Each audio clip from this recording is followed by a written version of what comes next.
My name is Rosa Washington. I am 62 years old, and this is the story of how I lost my son to save us both.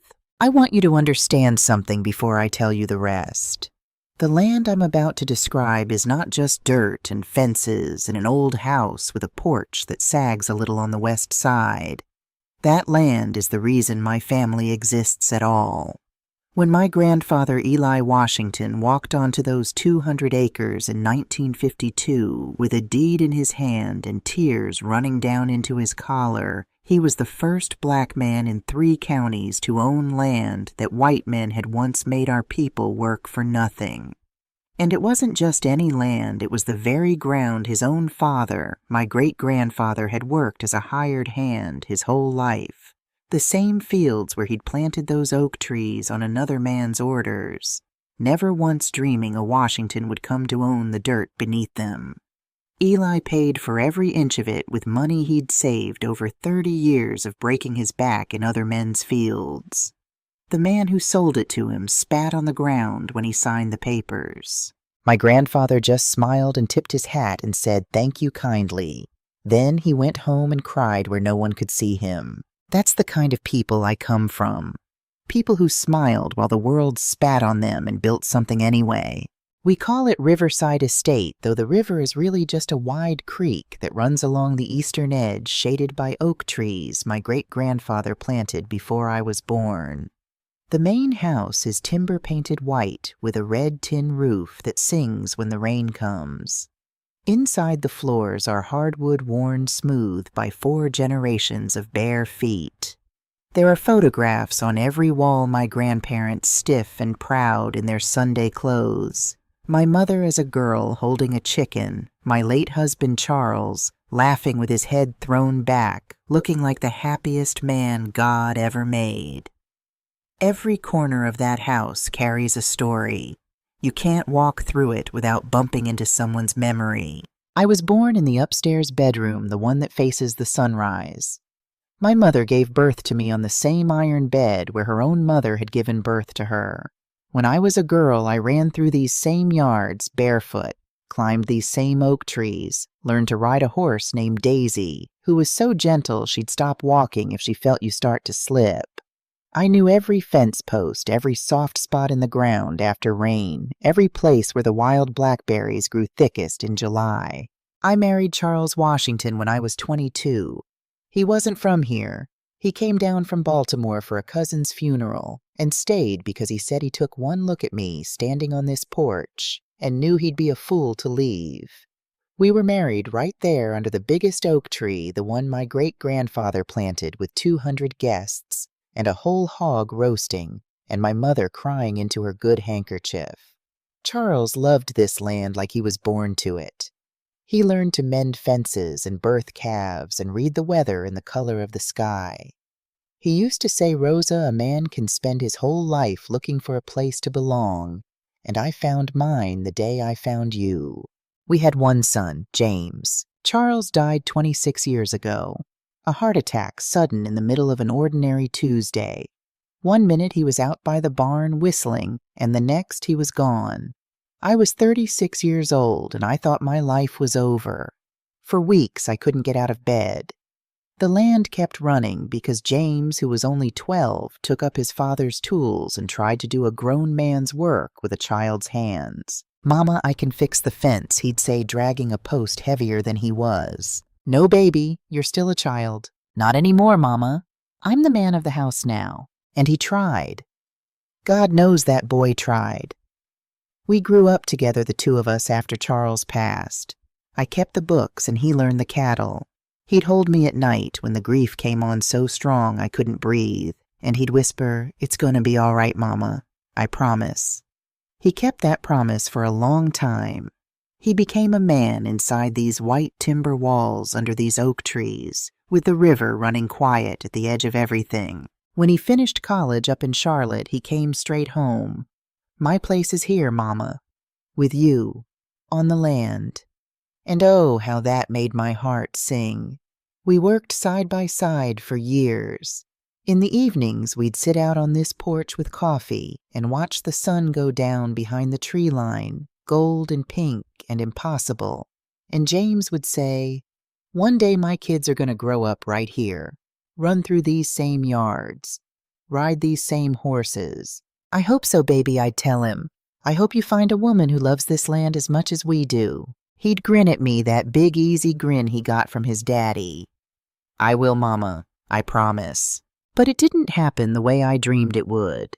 There is a set of keys I wear on a chain around my neck. My father pressed them into my hand the day before he died, his own hands shaking, his eyes wet. "Rosa," he said, "this land is your inheritance. Don't you ever let anybody take it from you.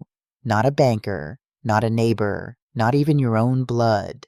At the time, I didn't understand why he said it that way, not even your own blood. I thought it was just a dying man's fear talking. I understand it now. Those keys are cold and heavy, 4 generations of iron and history hanging against my heart. For most of my life, their weight felt like protection. By the time this story is over, you'll understand why I'd come to learn it could feel like something else entirely. She came into our lives the way a draft comes into a warm house. You don't see it, you just feel the room get colder. James met Amanda Sterling 3 years ago at a business conference up in Charlotte.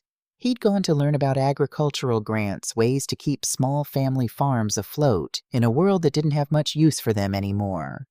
He came home talking about a woman. "Mama, you should hear her," he said that first night, pacing the kitchen while I fried catfish. She does project management for some big development firm. She thinks about money the way you think about the seasons, like she can just see it where it's coming from, where it's going. She said our land is sitting on a fortune, and we don't even know it. I remember I stopped, spatula in hand, and looked at him. "Our land isn't a fortune, James. It's a home." That's what I said. But he didn't quite meet my eyes when he said it. Amanda was 36, then sharp as a new knife. She wore tailored suits the color of expensive things, and heels that clicked across my old hardwood floors like she was tapping out a code. She had a way of smiling that never quite reached her eyes, a smile she put on the way you'd put on a coat because the weather called for it. Later, I'd learned she'd just come out of a long relationship with a man who'd left her with nothing but a lease she couldn't afford, and she'd decided somewhere deep down where she didn't look too closely that she was never going to be without again, that she was going to find a man with something, and she was going to make that something hers. She didn't know it yet, but she'd found James. The first time he brought her to Riverside Estate, I watched her get out of her little white car and stand in the yard, taking it all in. I'd cooked all day. I'd put fresh flowers in the good vase. But I saw the exact moment her eyes moved across the sagging porch and the faded paint and the old barn that needed work, and I saw her do the math behind that careful smile. "You actually live here," she said. Not cruel, worse than cruel. Surprised, like she'd found something valuable in a place she didn't expect anyone to be living. "We live here," James corrected her, and for a moment I loved him so much it hurt. "It's home. It's got character," Amanda said, and she smiled that coat smile, and she ran one manicured finger along the doorframe my great-grandfather had carved by hand. All this history. That night at dinner, she was perfectly pleasant. She asked the right questions. She praised the cornbread. But I caught her twice looking at the photographs on the walls, and the old furniture, and the silver my mother had polished every Sunday of her life, and I knew that look. I'd seen it on the faces of men who came around every few years offering to buy us out, men who looked at 4 generations of love and survival and saw nothing but acreage and resale value. I told myself I was being unfair. I told myself she was just a city girl who didn't know better yet. I told myself she made my son happy, and wasn't that the only thing that mattered? But the changes started small, and then they didn't stop. First, James started coming home late. Then he stopped sitting with me on the porch in the evenings. He was always on the phone with her, his voice low, laughing at things I couldn't hear. Then he started using words he'd never used before. Leverage, liquidity, underperforming asset.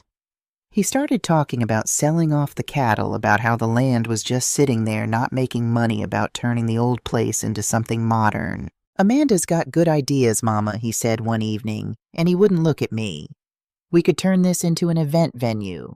Weddings, corporate retreats. People pay a fortune to get married somewhere that looks like this. We could make real money. This isn't a business, James. It's our home. It can be both, Mama. We've got to be realistic. Realistic. That was a new one, too. A word that always seemed to mean do what Amanda wants. I'd raised that boy alone since he was 12 years old. I knew every expression that crossed his face the way I knew the weather. And I watched month by month as the son I'd raised got quieter and the stranger got louder. He stopped saying we about the land and started saying the property. He stopped talking about the children who'd run through these yards and started talking about return on investment. One night after he and Amanda had gone back to the city, I went into Charles's old study and sat in his chair in the dark. On the desk was the last letter my husband ever wrote me, the one I'd read so many times. I knew it by heart. Don't let anyone make you feel less than you are, it said. The strongest woman I have ever known. I touched the keys at my neck and I thought about my father's voice. Not even your own blood. I didn't want to believe it. What mother wants to believe such a thing about her only child? So I pushed the thought down the way you push down a sound in the night you'd rather think you imagined. Then James told me they were getting married, and he asked me proudly like he was giving me a gift if they could have the wedding at Riverside Estate. I should have known. Looking back, I should have seen the whole thing taking shape right there. But I was his mother, and a mother hopes. So I said yes, and I started planning the most beautiful wedding that land had ever seen. I had no idea I was planning the day my son would throw me off my own family's land in front of 200 people. We planned it for months. I want you to know that. I didn't sit back and let strangers turn my family's land into a stage for my own humiliation. I built that day with my own 2 hands because I believed I was building it for my son. The wedding was set for the 15th of June. By the week before, Riverside Estate looked like something out of a dream. I'd had the porch repainted. I'd strung white lights through the oak trees, the same oaks my great-grandfather planted, so that when the sun went down, the whole yard glowed like it was full of fireflies.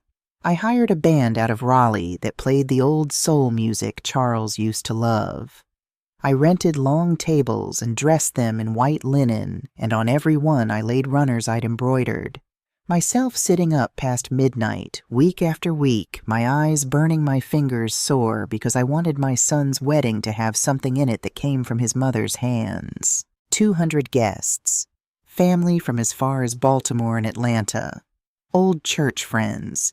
Neighbors who'd known James since he was in diapers.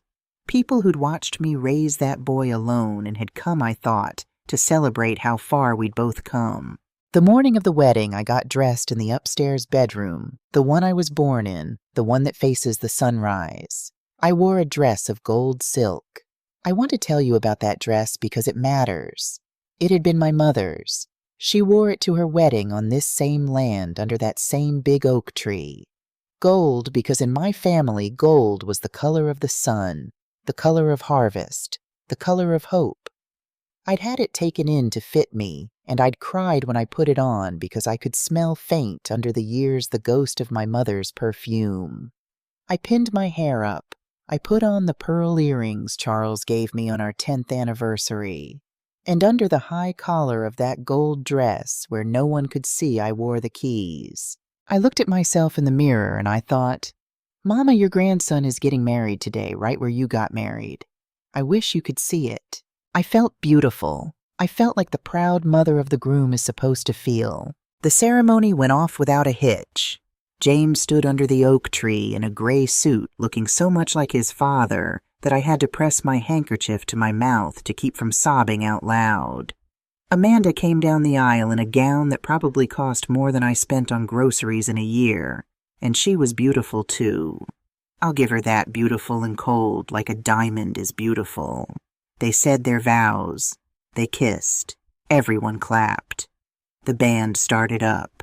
It was during the reception that it happened. I was making my way toward the head table to check on the cake, a 4-tier thing I'd baked myself lemon and cream, James's favorite since he was a boy, when I saw Amanda lean over and whisper something in my son's ear. I saw his face change. I knew that face. It was the exact look he'd had as a little boy when he'd done something wrong and didn't want to admit it. His jaw went tight. He set down his glass, and he came walking toward me through the crowd with quick, stiff steps, like a man being marched somewhere he didn't want to go. "Mama," he said low, leaning close. "We need to talk." My stomach dropped the way it does when you feel something coming before you know what it is. "What is it, baby?" He glanced back at Amanda. "Your dress. Amanda says it's too bright. The gold. She says it's stealing her moment." I felt it like a fist to the chest, but I'd spent 40 years learning to keep my face still when my heart was breaking. I took a breath. "That's all right, son," I said. "I've got another dress out in the car. I'll go change right now. Nobody will even notice." "No." His voice dropped lower, and something else came into it. Something I didn't recognize. "It's better if you just go, Mama." I looked at him. "Go where, James?" "Home." "Amanda's real nervous. She says your being here makes her tense.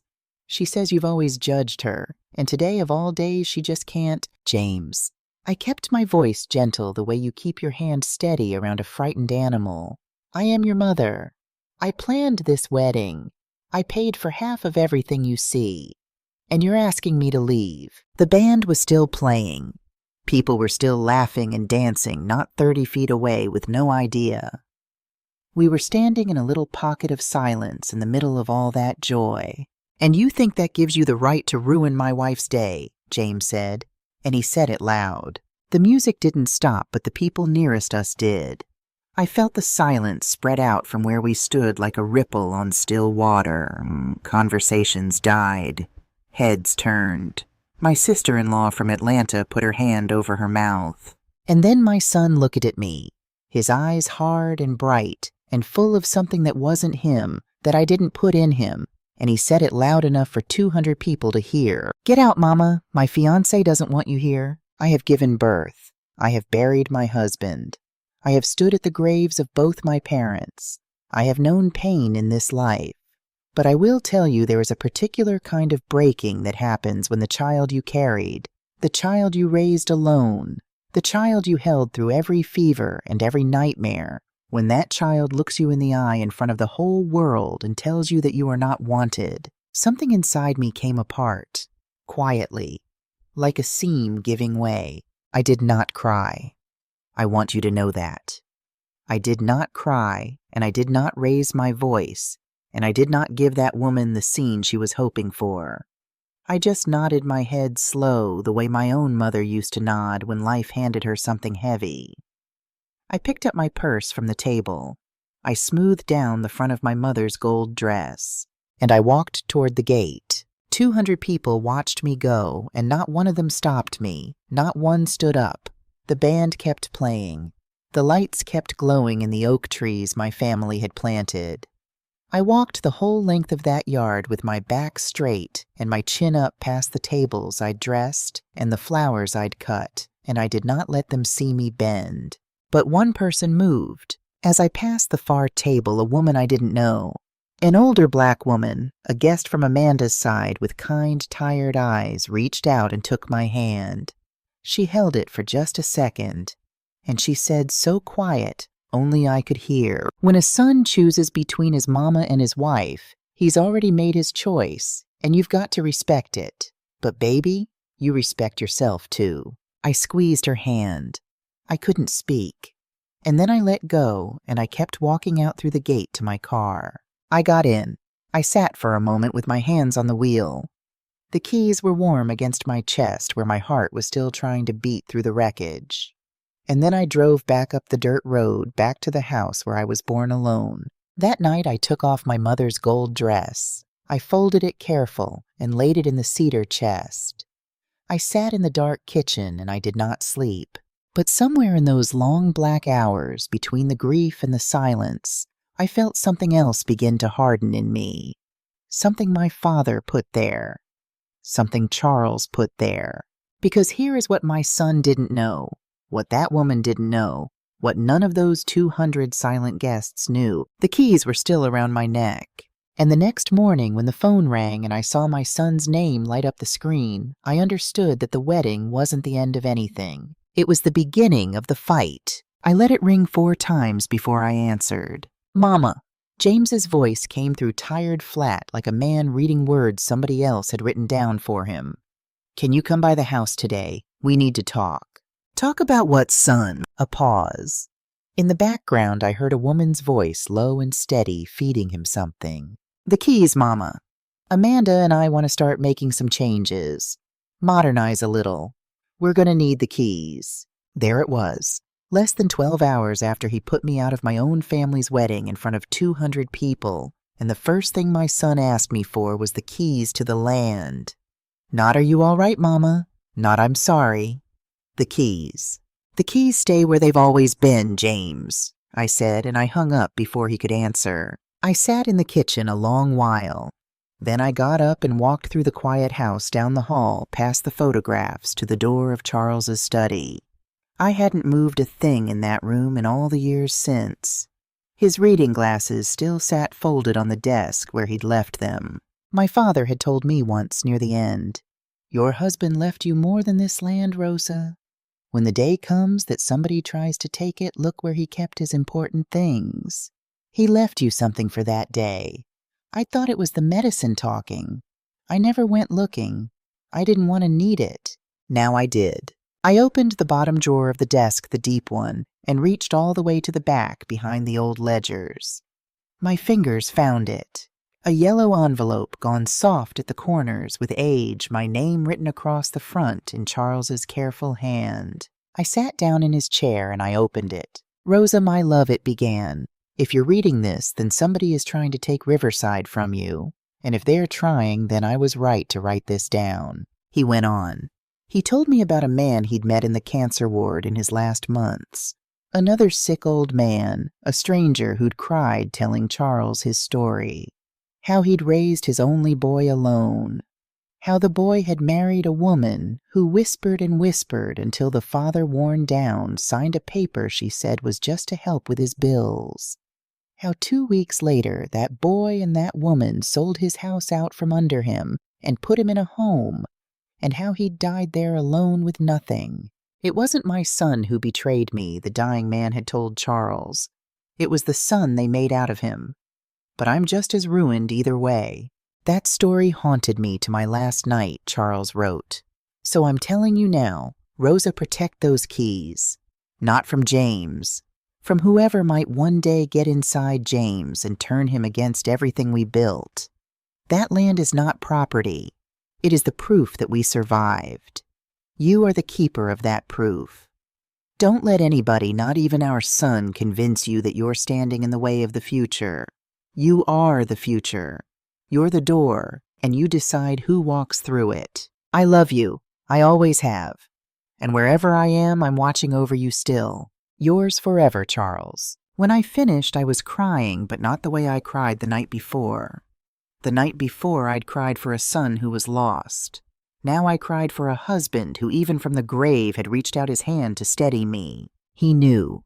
15 years ago, dying in a hospital bed, my Charles had looked down the road and seen this coming, and he had armed me for it. I folded the letter back into its envelope. I touched the keys at my neck. They didn't feel so heavy anymore. If they wanted a fight, they were going to get one. Not with screaming, not with scenes, with patience, with silence, with the same quiet strength this land had taught me my whole life. I was ready. 3 days went by without a word from James. 3 days where I caught myself looking up every time a truck passed on the road. 3 days where I made too much coffee out of habit in case he came. On the 4th day, I decided that pride wasn't worth more than my son. I called him. Told him to bring Amanda out to the house for supper. I said I wanted to start over, said maybe I'd judged her too quick, maybe I hadn't been fair. The words tasted like ash in my mouth because I didn't believe a single one of them, but I needed to get the 2 of them back inside that house.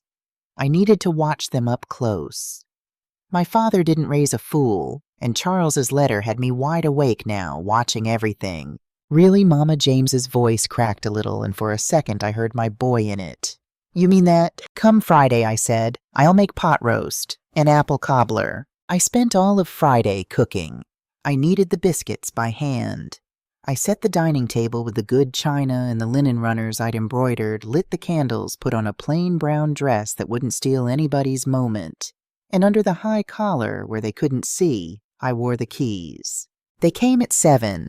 James in a white shirt, his hair slicked back with gel, looking like an actor playing the part of my son. Amanda in a tight wine-colored dress, a designer bag on her arm, her phone never more than a few inches from her hand. Evening, Rosa, she said with that coat smile. It smells wonderful. Come in, baby. Sit down. Dinner started off easy enough.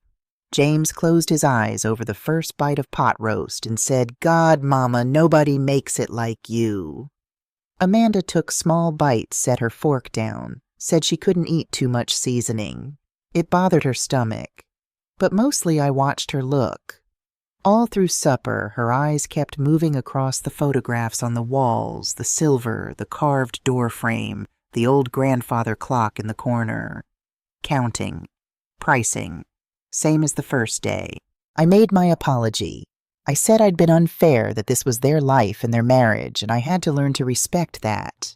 The words came out smooth as a script, because that's exactly what they were. Amanda smiled a real smile this time, bright with relief, and said it meant so much to her. James took my hand and said he'd gone too far at the wedding. He never should have spoken to me that way in front of everyone. It's over, son, I told him. Let's just go forward. We toasted with sweet tea like a normal family. And for a moment, God help me, part of me wanted it to be real. While I was dishing up the cobbler in the kitchen, Amanda excused herself to the bathroom. 5 minutes passed, then 10. James and I talked. He told me about the honeymoon plans, about a new job Amanda had lined up. But I was only half listening because something in my chest had gone tight and cold. Your wife all right, I asked. She's probably just fixing her makeup. You know how women are. I set down the dish. I'll go check on her. The bathroom door stood open, empty. I walked down the hall quiet, the way you learn to walk in an old house when you don't want it to creak. I passed the bedrooms. And then I came to the study, Charles's study, and the door which I had left shut was standing ajar. I pushed it open. Amanda was inside her back to me, standing over the desk. She had her phone up high in both hands, and she was photographing the documents spread across it. The deed, the property maps, the old ledgers. The drawer where I kept them had been opened. The flash of her phone lit up the dark wood, and in that flash I saw her face in profile. And there was nothing nervous in it, nothing curious, just concentration, cold and steady. The face of a woman doing a job. Amanda. She spun around, and for half a second, just half the mask dropped clean off her face, and I saw what was underneath. Then it snapped back into place, smooth as ever. Oh, Rosa, you startled me. She laughed, light breathless, slipping the phone into her bag. I'm sorry, I wandered in, and this room is fascinating. All these beautiful old things. Was this your husband's study? It was. I kept my voice level. It stays locked. It was open. I thought it was all right to look. She came toward me, all warmth again. I love history. You know that about me. I stepped aside and let her pass.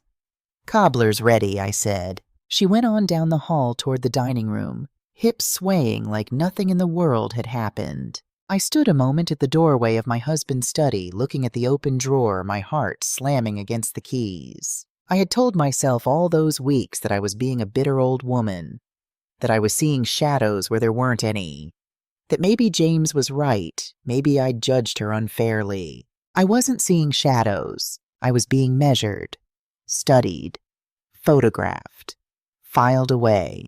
They were learning the shape of what I had, so they'd know exactly how to take it. I closed the study door behind me, and I went back out to serve my son and his wife dessert, smiling while I felt the whole world I knew start to tilt under my feet. A week after that dinner, James asked me to meet him at a coffee shop in town.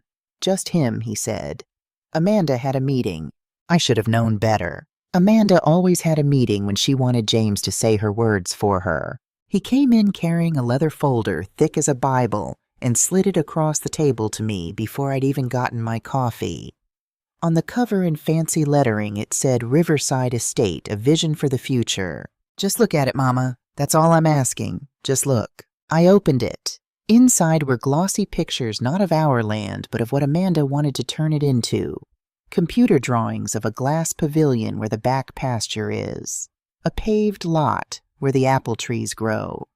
The old barn, my great-grandfather's barn, made over into something they called an event hall, with chandeliers hanging from the rafters where the swallows nest. Weddings, James said, leaning forward, his eyes lit up with somebody else's fire. Corporate retreats. Anniversary parties. Amanda ran the numbers. We could clear $50,000-$60,000 a month in season. Think about it, Mama. Real money, security. You'd never have to worry again. I turned the pages slow. Then I closed the folder and folded my hands on top of it. James, do you remember what's buried out by those apple trees you've got paved over in this picture? He blinked. What? Your father's dog. And the one before him. And your grandmother's rose garden that she tended 40 years till her hands couldn't hold the shears anymore. I tapped the folder. You want to pour concrete over your own grandmother's roses so strangers can park their cars. Mama, that's not. And the barn. Your great-great-grandfather raised that barn with his own 2 hands on land that wasn't even his yet. And it was his son, your great-grandfather Eli, who finally bought it back in 1952. Off a man who spat on the ground when he signed the deed. You want to hang chandeliers in it and rent it to people who'll never know whose sweat is in those beams. James's jaw tightened. It's just wood, Mama. It's just land. Why does everything with you have to be a sermon? And there it was. Just wood. Just land. Amanda's words coming out of my son's mouth smooth as butter. This land is the reason you exist, James, I said quietly. It's not a sermon. It's a fact. He sat back and his face closed up the way a door closes. Amanda said you'd say no. She said you'd never even consider it. He shook his head. She said you're stuck in the past and you'd rather watch the whole place rot than let anybody help. Amanda says a lot of things. Yeah, well. He stood up and dropped a few bills on the table. Maybe she's right about you. And he walked out, leaving the leather folder behind like he didn't care whether I kept it or threw it in the trash. I sat there a long time after he'd gone, my coffee going cold. 3 days later, Diane Foster came out to the ranch. Diane and I have been friends since we were girls in pigtails at Mount Olive Baptist. She's 64 now, sharp as ever, and she's got more eyes and ears in this county than the sheriff's department. She moved into town years ago, but her roots are out here in this dirt, same as mine. When Diane shows up unannounced with a casserole and a look on her face. You know it isn't a social call. We sat at my kitchen table. She didn't even touch her coffee. Rosa, she said, I got to tell you something and you're not going to want to hear it. Go on. You know my niece Tasha works down at the credit union. Diane lowered her voice even though there wasn't a soul for a mile. Your daughter-in-law's been in there, twice, sitting with a loan officer asking questions, asking how a person could put up property they don't fully own as collateral, asking whether a co-owner can force a sale, asking. Diane paused, asking what it takes to get somebody declared unable to manage their own affairs. The kitchen went very quiet. The old clock ticked in the hall. Declared unable, I repeated. Incompetent Rosa. Diane reached across the table and took my hand the way that stranger had taken it at the wedding. She's not trying to talk you into a business. She's trying to figure out how to take it whether you say yes or not. And the cleanest way to do that to an older woman living alone is to put it in some doctor's mouth that she's not right in the head anymore. I'd known. Somewhere underneath, since the night I read Charles's letter, I think I'd already known. But hearing it said out loud in my own kitchen by my oldest friend, it landed different. It made it real. Charles warned me, I said. In a letter, he said somebody would come and get inside James and turn him. Then thank God for Charles. Diane squeezed my hand hard. But Rosa, a warning's not enough. You need to move. You need a lawyer of your own, and you need it yesterday. Because a woman who'll sit in a credit union plotting how to call you crazy is a woman who's already decided. She's just lining up her ducks. I looked out the kitchen window at the oak trees my great-grandfather planted gold green in the afternoon light, swaying easy like they had all the time in the world. "I've got a lawyer," I said. "Charles's man, Robert Patterson. I'll call him in the morning." "Call him tonight." I did, because Diane was right. They weren't asking anymore.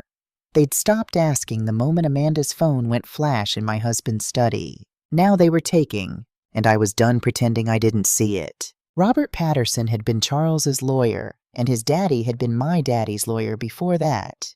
He's 72 now, a tall, slow-moving man with a white mustache and a way of looking at you over the top of his glasses that makes you feel like he already knows what you're going to say.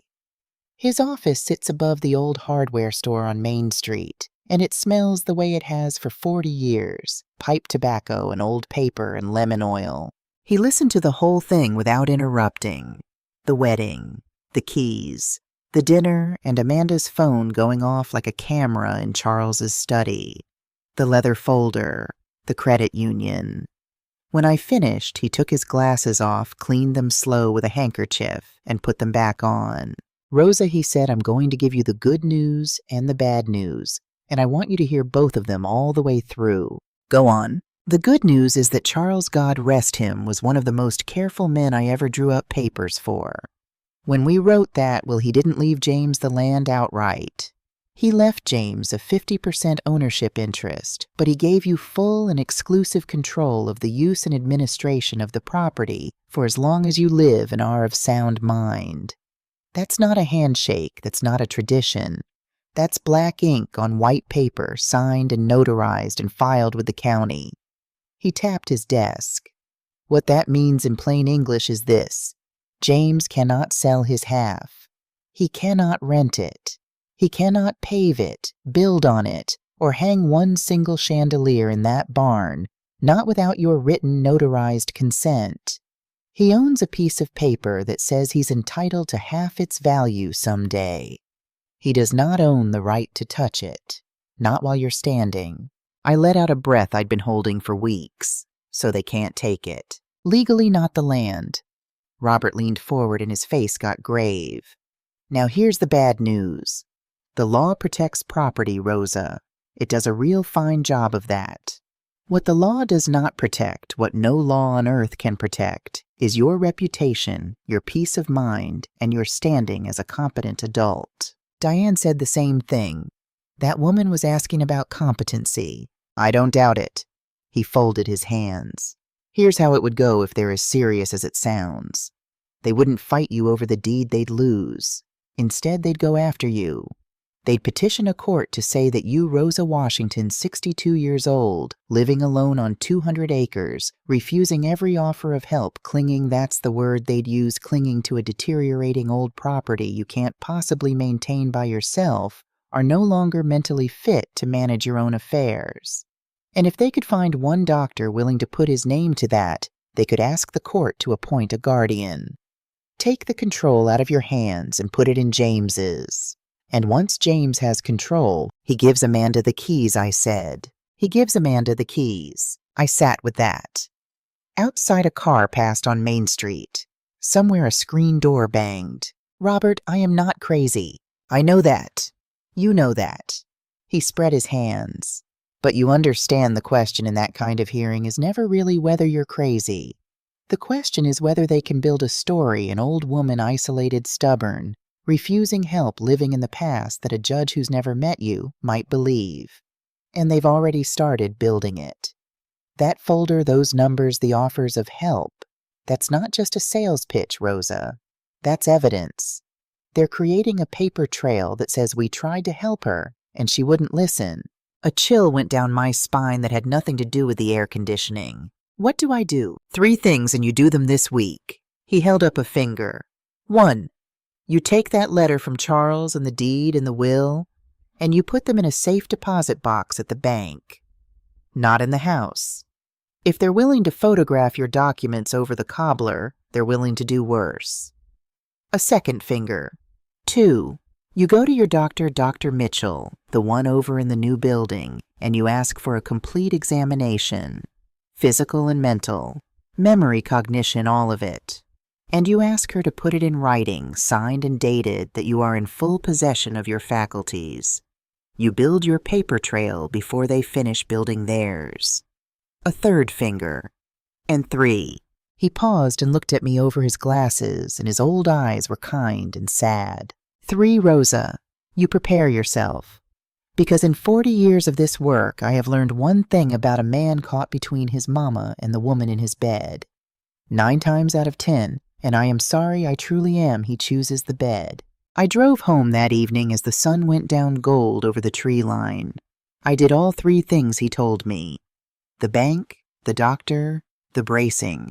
But it was that last thing, he chooses the bed, that sat with me in the dark, long after the house went quiet. Because I already knew it was true. I'd known it since the wedding. I just hadn't let myself say it out loud. The call came on a Sunday evening, 2 weeks after I'd seen Robert. James's voice was softer than it had been in months, almost like my boy again. Mama, I've got news. A breath. Amanda's expecting. You're going to be a grandmother. I had to sit down. I put my hand over my mouth and I felt the tears come up hot and sudden, and for one shining minute, every hard thing fell away. A grandchild. A baby that would carry Charles's blood and my mother's blood, and 4 generations of Washington blood running through these yards, climbing these trees, learning this land the way I'd learned it. Oh, James, I whispered. Oh, baby, that's a blessing. That's the best news I've heard in years. I know, Mama. When's the baby due? Spring. He paused, and I heard Amanda's voice in the background, low and steady, the way it always was. Listen, Amanda wants to take you to lunch. Just the 2 of you. To talk. Start fresh on account of the baby. I should have heard it then. The way her voice came in right under his feeding him. But I was a woman who'd just learned she was going to be a grandmother, and hope makes you deaf. Of course, I said. Tell her yes, I'd love that. We met that Wednesday at a nice place out by the highway. Amanda was already there when I arrived, sitting by the window with a glass of sparkling water and her phone face down on the white tablecloth. She stood and hugged me, a cool, careful hug, her cheek not quite touching mine. Rosa, thank you for coming. I know things have been tense. I want to fix that. For all of us. Especially now. She laid one hand flat on her belly where there was nothing to show yet. We ordered. We made small talk. And then between the salad and the entree, she set down her fork and got to it. Rosa, I want you to really think about something. Her voice went soft, reasonable, almost loving. In a few months, there's going to be a child in this family, your grandbaby. And that child is going to need things. A good home, a good school, opportunities, security. She tilted her head. James and I were stretched thin. You know that. And meanwhile, there's 200 acres just sitting out there doing nothing, costing money every month to keep up. Don't you want better for your grandchild than that? I want everything for my grandchild, I said carefully. Then help us. She leaned in. Let us make that land work. For the baby. I'm not asking for me, Rosa. I'm asking for your grandson. She let that sit. Because someday that child is going to ask why his grandmother chose an empty old farmhouse over his future. And I'd hate for that to be the story he grows up hearing. And there it was. As clean and cold as her phone going off in Charles's study. She wasn't offering me a grandchild. She was holding one up between us like something for sale and naming her price. The land, the keys, everything. And if I didn't pay it, she was telling me plain as day that she'd make sure that baby grew up, thinking I was the villain. I looked at that beautiful, smiling, calculating face, and I understood something that turned my stomach to stone. A woman who would use her own unborn child as a chip in a card game was a woman who did not love that child at all. Not really. Not the way you love something. Only the way you love something you can spend. I set down my napkin. I laid enough money on the table to cover us both. Amanda, I said, and my voice was as steady as the keys against my chest. My grandbaby is going to grow up knowing his family has dignity. Not a price tag. I stood up. Thank you for lunch. And I walked out past the window where she sat with her hand on her empty belly and the smile finally slowly sliding off her face. It was a Thursday afternoon 3 weeks later, and I was out front pruning my mother's rose bushes, the ones Amanda wanted to pave over, when I heard the engines. Not one vehicle. 3. 2 black sedans and James's truck coming up my dirt road in a line throwing up dust. I set down my shears and pulled off my gardening gloves one finger at a time, taking my time about it, because I had a feeling I'd need every second of calm I could gather. James got out of the truck first. He wouldn't look at me. Amanda came out of the lead sedan, and out of the second came 2 strangers in dark suits, each carrying a briefcase. Lawyers, you can always tell. They have a way of walking onto land they mean to take from you. James, I said, what is this? Mama, his voice was tight. We need to talk, inside. I didn't invite the lawyers in.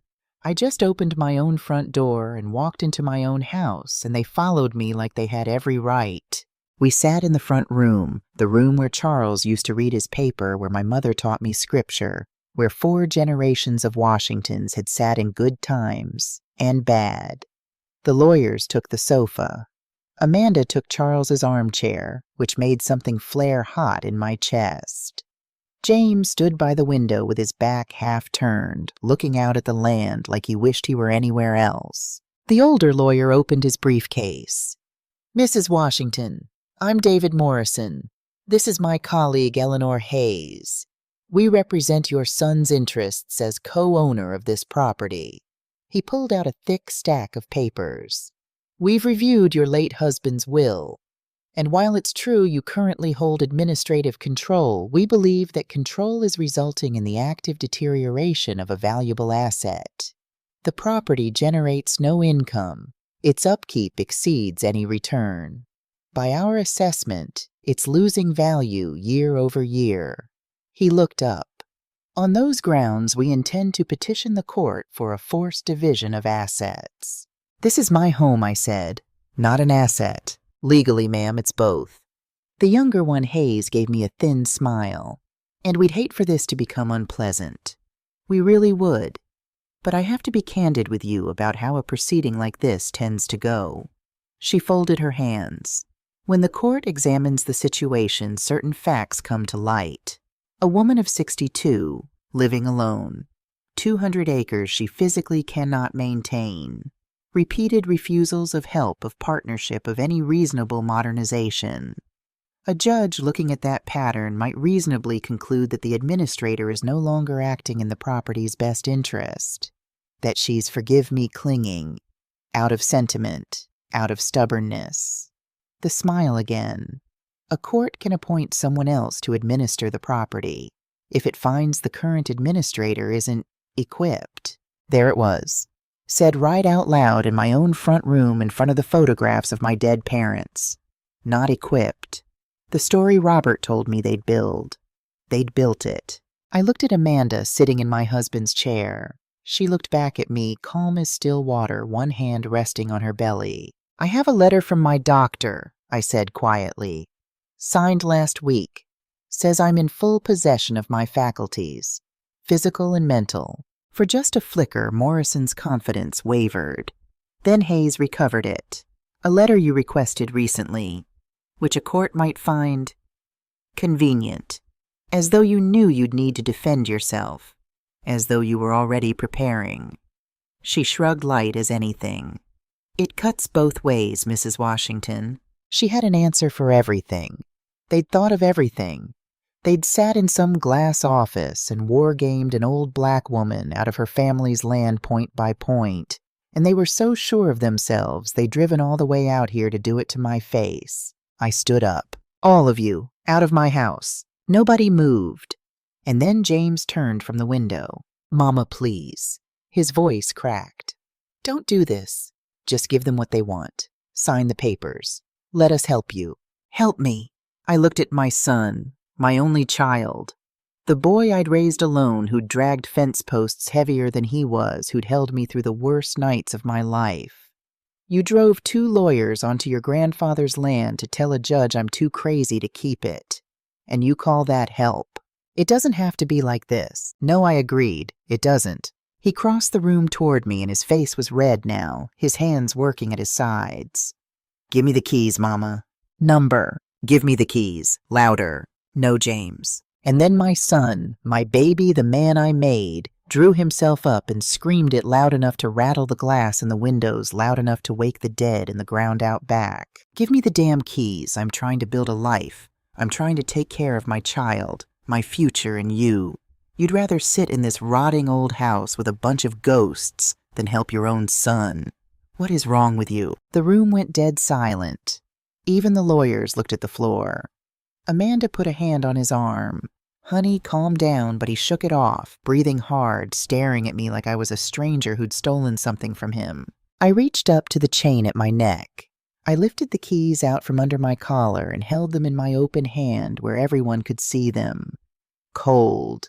Heavy. 4 generations of iron. James's eyes locked onto them. He put out his hand, waiting certain. I closed my fingers around them and pressed them to my chest. "These keys aren't your future, James," I said. "They're your past. And until you can tell the difference, you will never hold them." Something broke open in his face. Fear, fury, grief, I couldn't tell which. Maybe all of them at once. For one terrible moment, I saw the 12-year-old who'd promised me everything would be all right. Then it was gone, and the stranger came back, and the stranger's voice came out flat and cold as a grave. "Then I don't have a mother." The words went through me like a blade. I'd been thrown out of my own wedding. I'd been called crazy in my own front room. But that I don't have a mother, that was the one that found the soft place under all my armor. I did not let him see it land. "A son who loves his mother more than he loves a piece of property doesn't do this," I said. "So you choose James. You're on my side. Or you don't have a son in me either." "I already chose," he said. And he turned to the lawyers. "Draw up the papers. All of it. The division. The competency petition. I want her out of that house." He looked back at me one last time, and there was nothing of my boy left in his eyes. "You'll hear from them." He walked out. Amanda rose from my husband's chair, smoothed her dress, and followed him to the door. At the threshold, she paused and looked back at me, and on her face was something that might have been pity if you didn't look close. If you looked close, it was triumph. "I'm sorry, Rosa," she said. "I truly am." Then they were gone. The lawyers first, then Amanda, then my son who did not look back. I stood at the door and watched 3 vehicles disappear down my dirt road in a cloud of dust. And when the dust settled and the quiet came back, that deep country quiet that's so heavy, you can hear your own heart. I shut the door and walked into the front room and sat down in Charles's chair where Amanda had been sitting. And there, finally, where nobody in the world could see me, I let myself cry. The court papers came 2 months later. A thick envelope, certified mail that I had to sign for at my own front door. Petition for partition and forced sale. Petition for determination of competency. All of it just like James said. Robert Patterson came out to the house to go over them with me at the kitchen table.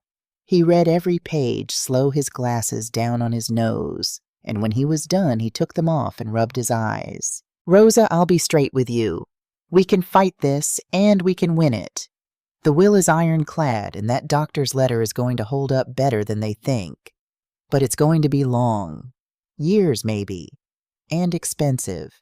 And ugly.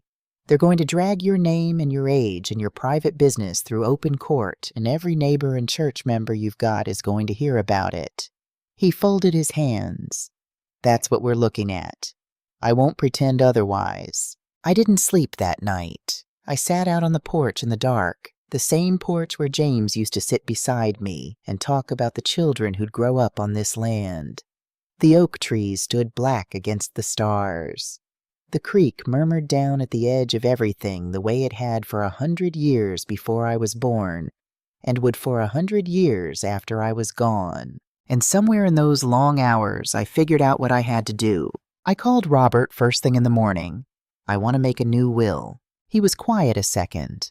"Are you sure about this?" "I've never been more sure of anything." I drove to his office and I told him my last wishes in a steady voice while he wrote them down. I, Rosa Washington, widow of Charles, being of sound mind and full faculty, declare the following. Riverside Estate is to remain under my sole administration as long as I live. Upon my death, the entire property passes into a family trust that cannot be sold, divided, subdivided, mortgaged, or developed for 50 years. My son James Washington will receive 50% of any income the land generates, but only if it is used for cultural, educational, agricultural, or historical purposes. Never for private commercial development. Never an event hall. Never a parking lot over his grandmother's roses. The other 50% goes to a foundation dedicated to preserving historic Black-owned farmland in the American South so that other families might keep what mine fought to keep. And should James ever contest this will or attempt to force a sale of his share, he forfeits all rights and all income, and his entire interest passes to the foundation. When I finished, Robert set down his pen and looked at me a long while over his glasses. Rosa, you understand what you've just done. If you sign this, nobody wins. Not them. Not even you. James will never get the land. Not the way he wants it. You're choosing the land over your own son. No, I said, and my eyes filled, but my voice did not shake. I'm choosing my son's future over what he wants right now. Because if I hand him those keys today, Amanda spends them by Christmas, and the land is gone, and so is he. But if I lock it up where neither one of them can touch it, then it'll still be here. It'll be here when he comes to his senses. It'll be here when his child grows up. It'll be here for somebody in this family who finally understands what it's worth. I wiped my eyes. Charles told me in that letter, Robert. He said I'm the door, and I decide who walks through it. Well, I'm not opening it for poison, not even when the poison's got my son's face on it. Robert nodded slow, and I'd swear his own eyes were wet. Your husband, he said, was a wise man, and he married wiser. I signed it. Every page. We had it notarized and witnessed and filed, and I drove home that evening feeling something I hadn't felt in months. Peace, not happiness. Peace is a different thing. It's what's left when you've done the right thing and you know it even though it cost you everything. 2 weeks later, James found out. I don't know how maybe his lawyers got wind of the filing. Maybe it was just small-town talk, the way everything gets around out here eventually. He called me at midnight. I could hear it in his voice before he said a word he'd been drinking. How could you do this to me? His words ran together thick and wet. How could you cut me out? That's my inheritance, Mama. That's everything Daddy left me. And you. You locked it up in some trust so I can never. How could you do that to your own son? I didn't do it to you, baby, I said softly. I did it for you. I protected it from you. From who you've let yourself become. You're a selfish, hateful old woman. No, James. My voice stayed gentle even as the words cut me. I'm a mother who loves you too much to stand by and watch you burn down everything your people bled for. One day, maybe not soon, maybe not for years, you're going to understand the difference between what I just did and what you think I did. And on that day, I'll be right here. He hung up on me. He didn't call back. The months that followed the lawsuit ground forward slow as cold molasses. The competency petition went nowhere. Dr. Mitchell's letter saw to that, and when the court-appointed doctor examined me himself, he found a healthy, sharp, perfectly sound woman of 62, and said so in plain language that made Morrison and Hayes look like the vultures they were. The partition suit stalled out against Charles's ironclad will and my new trust. Every door they pushed on, I'd already locked, and I kept on living. I pruned my mother's roses. I fed the chickens. I sat on the porch in the evenings and watched the sun go down gold behind the oaks alone but at peace.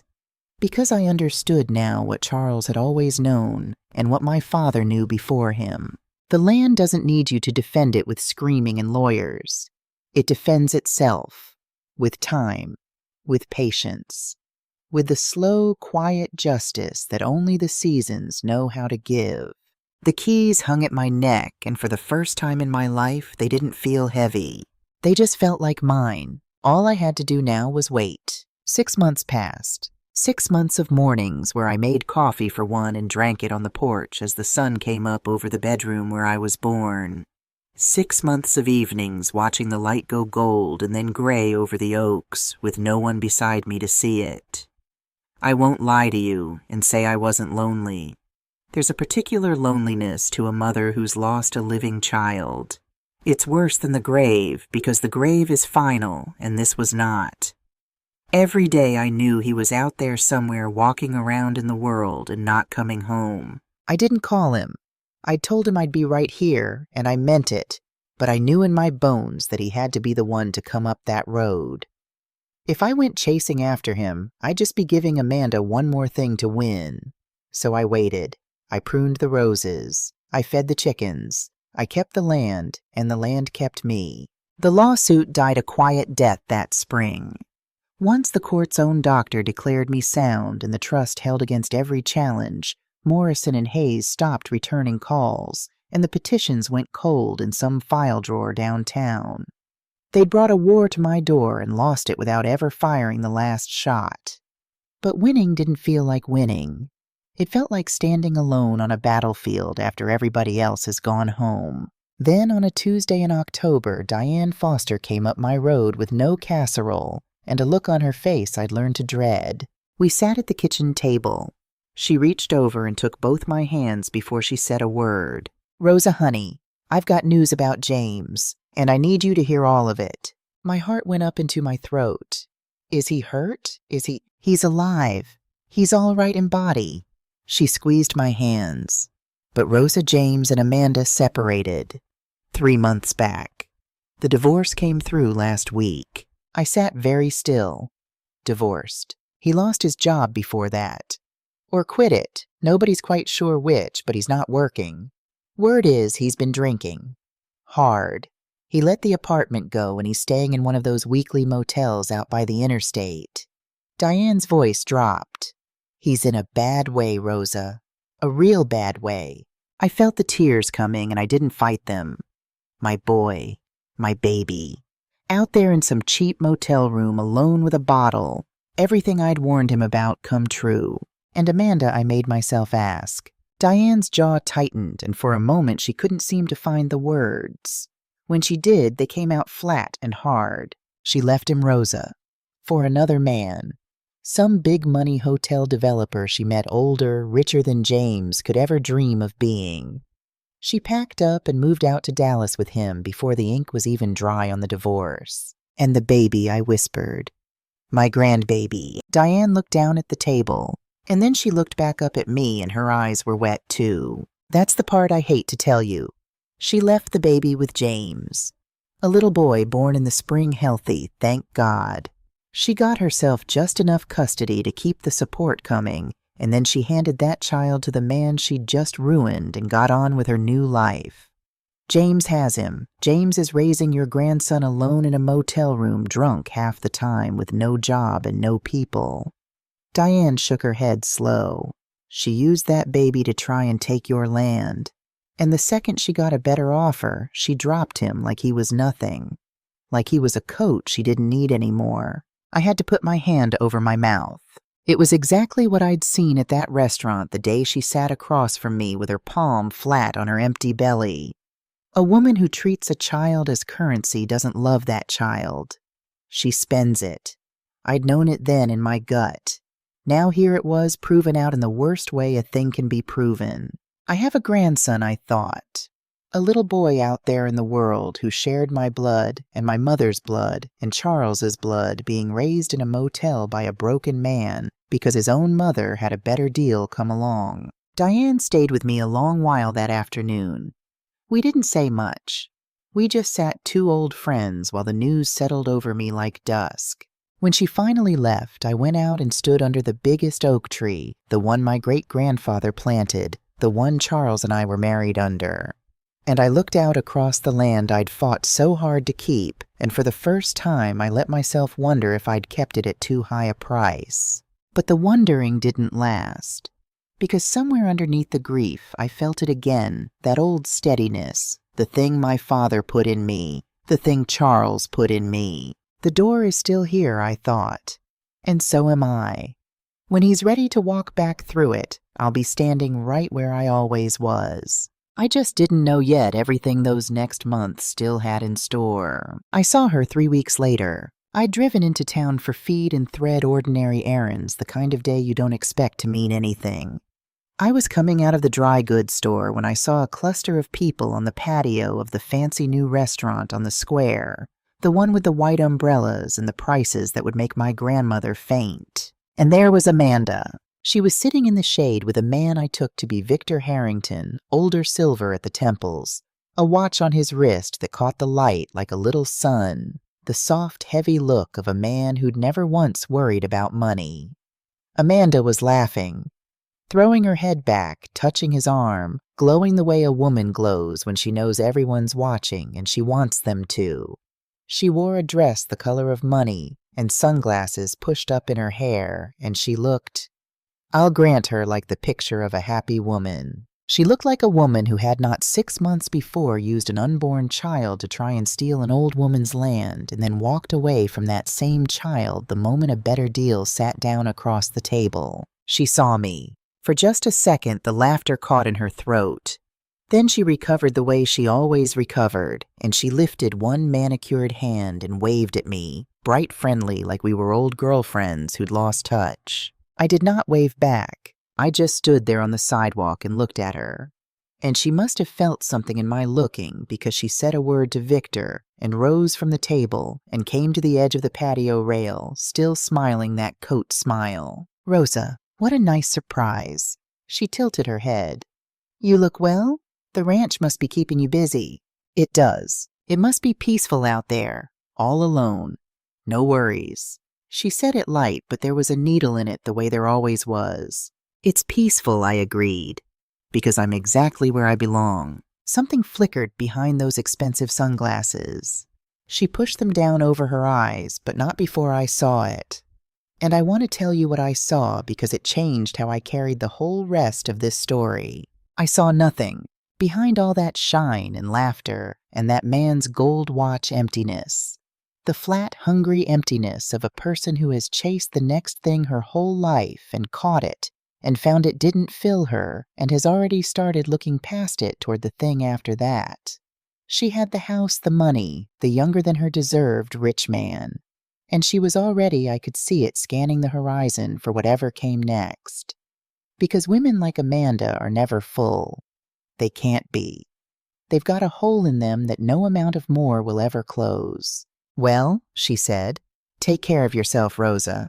And she went back to her table, back to Victor, back to her laughing. I walked on to my car, and as I drove home with my feed and my thread, I understood something I should have understood a long time ago, something that took the last of the bitterness right out of my heart. Amanda never loved my son.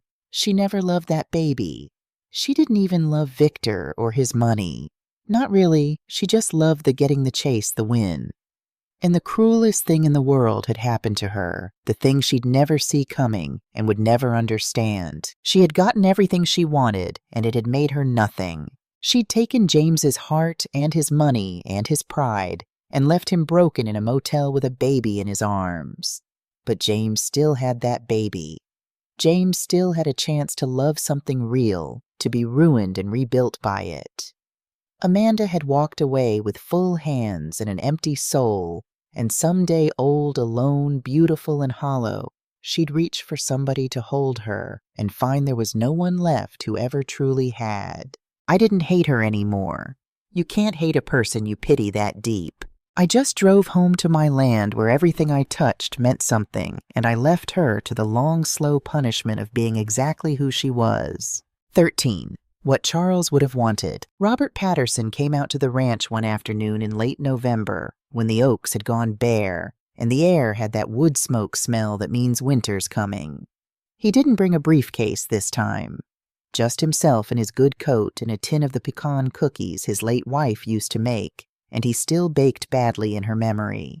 We sat in the front room in the good chairs with coffee. It's done, Rosa, he said. All of it. The partition suit's been dismissed with prejudice. That means they can't bring it again. The competency petition's withdrawn. The trust is filed and final and bulletproof. There's not a lawyer in this state could pick it apart. He set down his cup. Charles built you a fortress and you held it. You won. I won, I repeated. The words still didn't fit right in my mouth. He looked at me a long moment over his glasses the way he does. You don't feel like you won. I've got my land, Robert, and I lost my boy to keep it. What kind of winning is that? He was quiet a while. Then he set his cup aside and folded his hands, and his voice came different. Not the lawyer now, just an old man who'd known my husband. Can I tell you something about Charles? Something he said to me the day we drew up that original will. You weren't in the room. Please. I asked him. I said, Charles, why are you tying this up so tight? Why not just leave the boy his half clean and trust him to do right? And your husband, he thought about it a good while. And then he said, Robert, I'm not protecting the land from my son. I'm protecting my son from the day he forgets who he is. Because if that day ever comes, the worst thing I could do is let him win. A man's got to lose his way all the way down before he can find it again. I just want to make sure that when he hits the bottom, there's still something left up top for him to climb back to. I had to set down my own cup. My hand was shaking so. He knew I whispered. He knew I'd have to do exactly what I did. He knew you'd have the strength to. That's not the same thing as wanting it for you. Robert reached over and patted my hand the way Diane did, the way that stranger at the wedding did, the way good people do when there are no words big enough. Rosa, you didn't lock that boy out. You did the opposite. You made sure there'd still be a home here for him on the day he finally remembered where it was. The door's not shut. It never was. You just made sure nobody could carry it off while he was gone. I walked Robert out to his car as the sun went down red behind the bare trees. I stood in the yard a long while after his taillights disappeared, the keys cold against my chest.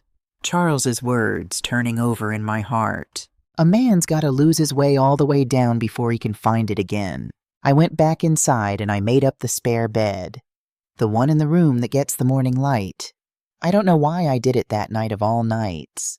I just felt somewhere deep that it was time. 3 days later, before the sun was even all the way up, I heard a car coming slow up my dirt road. I was already up. I'd been up since before the car, sitting in the dark kitchen, the way I had the night after the wedding, the night everything started. But this morning I wasn't grieving. I was waiting the way you wait for weather you felt coming in your bones. I heard the engine cut out in the yard. I heard a car door open and then a long pause. The pause of a man sitting in the cold, gathering himself, trying to find the courage to do the hardest thing he's ever done. I didn't go out to him. Charles's words were in my heart. He's got to be the one to climb back. So I waited. Then finally footsteps on the porch, and a knock, soft, uncertain a knock that didn't believe it had the right to knock at all. I opened the door. James stood on my porch in the gray dawn light, and the sight of him near broke me in half. He'd lost weight he couldn't afford to lose. His beard was patchy and untended. His eyes were sunk and red-rimmed, and his clothes were the clothes of a man who'd stopped caring whether they were clean. He looked 10 years older than 6 months should have made him.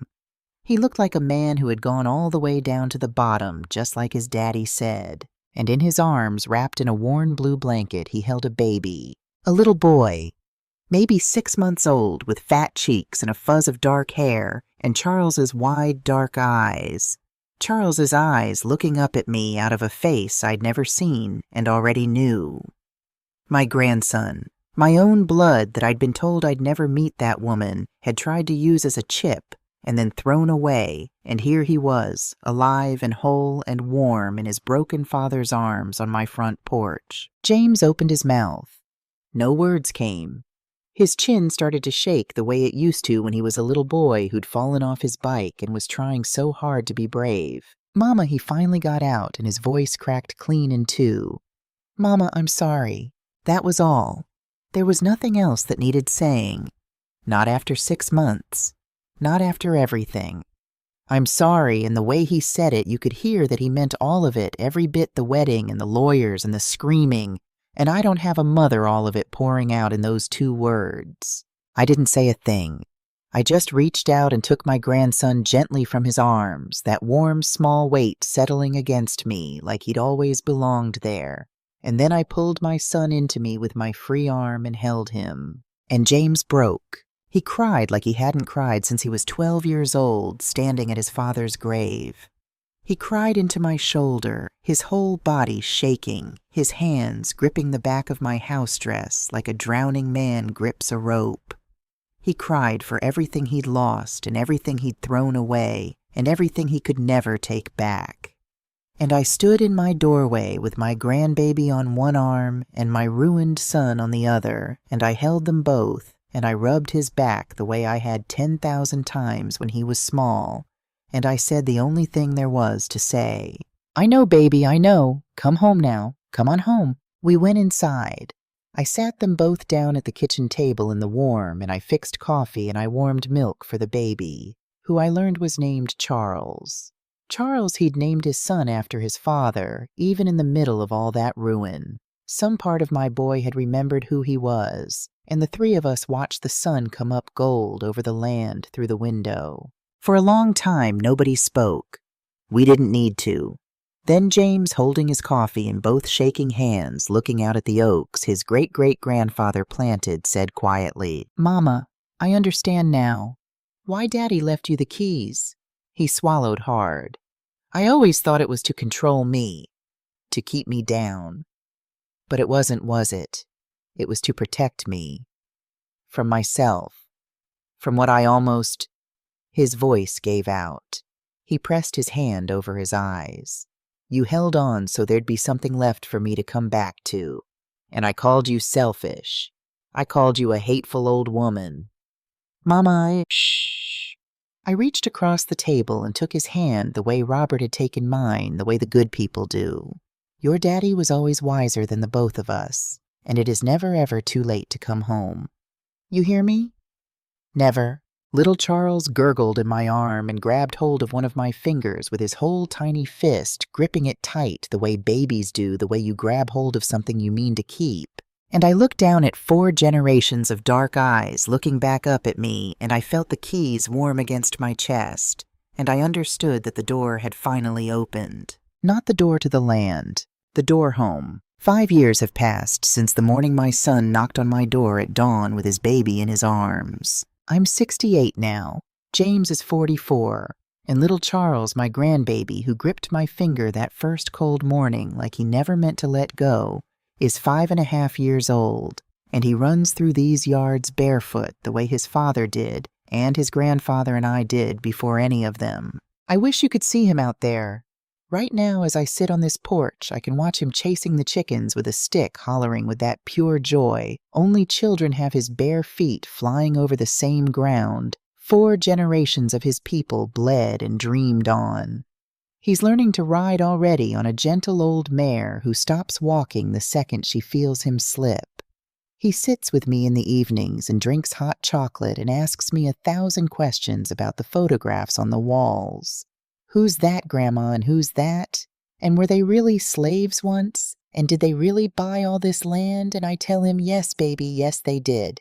And you remember their names. James doesn't drink anymore. 5 years sober this spring. He goes to his meetings, and he sits with Dr. Mitchell every week, and he works at a machine shop in town, and lives in a small, clean apartment, and is slow and steady, becoming the man his father always knew he could be. He withdrew the lawsuit the same week he came home, and a year after that, Robert and I sat down and changed the will one last time. It's simpler now. When I'm gone, the land goes to James clean whole, all of it if he proves over 10 consecutive years that he can keep it without selling so much as a single acre, that he understands what it's worth past the money. If he ever fails, it passes to little Charles when he turns 25. We're 3 years into the 10 now. James hasn't missed a step. You think I can do it, Mama? He asked me the day we signed. I don't know, baby, I told him honest, as I've always been with him. But I'm going to give you the chance to try. That's all a parent can do. Leave the door open and pray you raise them well enough to walk back through it. I saw Amanda one more time 2 summers ago when she came to drop little Charles off after his court-ordered week. She got out of a car that cost more than my truck and my barn put together and clothes off a magazine page looking flawless as ever.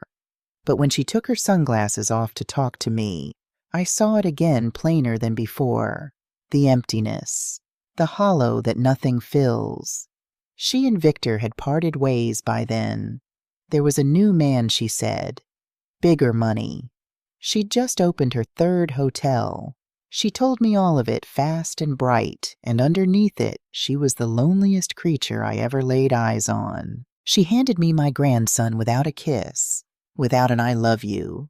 And she drove away, and little Charles ran to me, hollering Grandma, and threw his arms around my neck, and I held him, and watched her taillights disappear, and felt God help me, nothing but sorrow for her. Because she was charged the price people like her always pay in the end, to live with full hands and an empty heart, forever reaching for a next that never comes. I was called a lot of things those years. Selfish, stubborn, a bitter old woman clinging to the past. But they were wrong about the most important part. I wasn't clinging to the past.